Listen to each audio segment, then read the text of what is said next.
Hi everyone. This video here is about how and why are you playing small? Like, why are you holding yourself back from truly expressing all that you are, expressing your joy, expressing your power, expressing your gifts, and expressing your truth? And I think we all are doing it to some extent. I'm actually going to sabotage a quote right now because I'm really not good at quotes. But this is one from Marianne Williamson, and this is what the meaning of it. And the meaning of it is that we're not afraid of our smallness or our failures. We're more afraid of our greatness. We're more afraid of what will happen when we're really shining, bright. And that goes in many different layers and levels of experience with that. And I'm going to share actually a few that I personally have gone through, like in school. When I'm in school, when I was in school, if I'm being all that I am and all that I'm feeling and all that I'm doing, other girls around me feel threatened by that. There's certain competition that unfortunately we females have had amongst ourselves forever, and that needs to change. We hold each other down out of this competition and this threat, of one another, and we need to stop that. Whatever generation you're in, if you're in the younger generations, please stop that.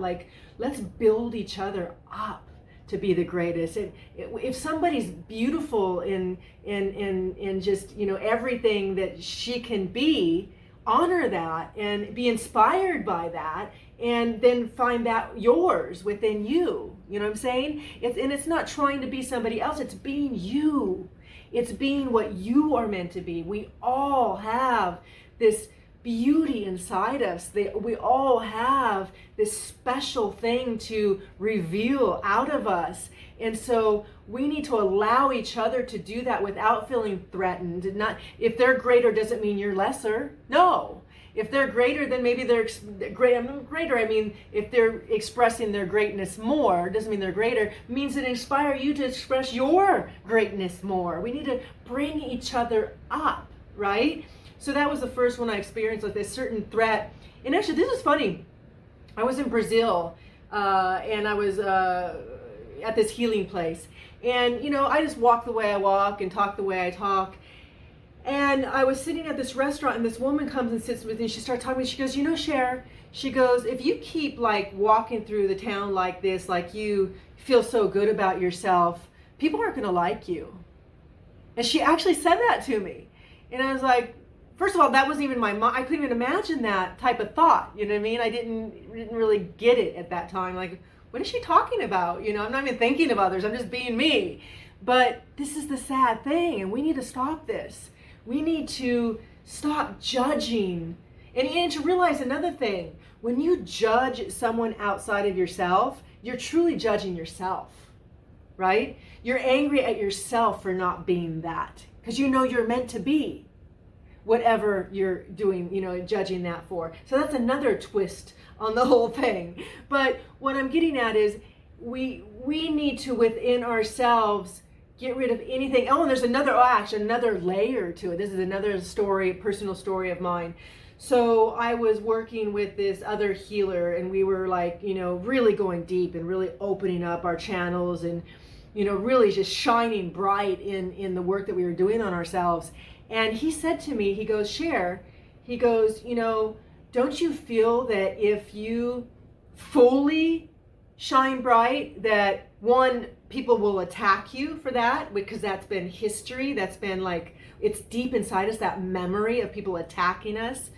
Even Jesus attacking Jesus for speaking the truth, and, with that whole thing, or so many others. So what I'm getting at is, aren't you afraid of that? Or aren't you afraid that if you fully bring in all the light that you can be, then you'll just blow up, and those are interesting things to think about. But I thought about it. No, I'm not, because if I'm going to go, I'd rather go that way. I mean, if I'm going to go, we're all going to go somehow, some way. I'd love to go the way that I'm so full of love, I'm so full of life, I'm so full of light that I blow up. Because if that happens, then I go to that, right?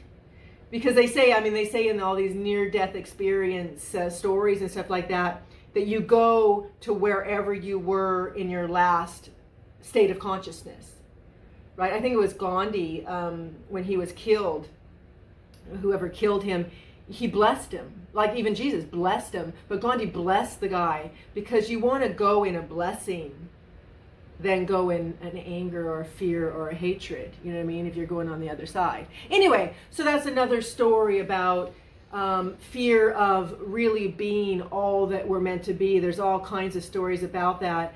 And, you know, I want to know my mom another story. I'm really getting on stories about myself because I think you might be able to relate to them. But another one, when I was young, I felt good about myself. You know, my mom said, get off your high horse. That's what she used to always say to me. I don't know if you guys ever heard that one. I'm dating myself. But yeah, she used to say that to me, get off your high horse. Actually, I love being on horses. And why do I have to get off? But it bothered her. You know, it bothered her that, you know, I was feeling really good about myself and she wasn't feeling good about herself. So what I'm getting at is, most important is we need to get okay or ask ourselves, why are we holding ourselves back? You know, each one of you, ask yourself, because we all have our own story. You know, I had to deep dive all into my stories. I learned all these stories, you know, by my lifetime and doing it, and it's a constant thing. I mean, I'm actually just in another phase of even opening up more, you know, and that's another story. I don't know if I can get into mine one more time, but it's time for you guys to, I want to say, I do want to say this, that it's unlimited. It's unlimited to how much love we can channel through us, and how much we can give, and how much we can be. And the only thing that's limiting that is us. So each step of the way, and it doesn't end. It's like an invitation constantly to be and give more of what we really are, which is the creative force, which is love, which is the power of love. That's what we are. So each step is another way of opening to more, to giving more, to being more, to expressing more. And it's like, so each one of us have to go in there and ask ourselves, why am I doing this? You know, and how am I doing this? Holding myself small. And then if you find that, when you find, that's not if, when you find that, release it. You just call in your higher self and say, release this now. I choose to give more. I choose to be more. I choose to express more. I choose to love more. And that's the constant invitation to be that. Thank you.